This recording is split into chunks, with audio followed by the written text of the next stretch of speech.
وقالوا اتخذ الله ولدا سبحانه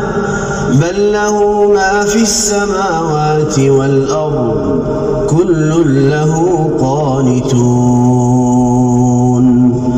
بديع السماوات والأرض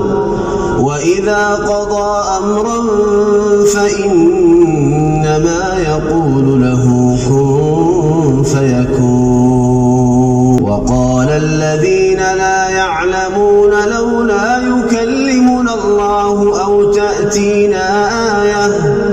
كذلك قال الذين من قبلهم مثل قولهم تشابهت قلوبهم قد بينا الآيات لقوم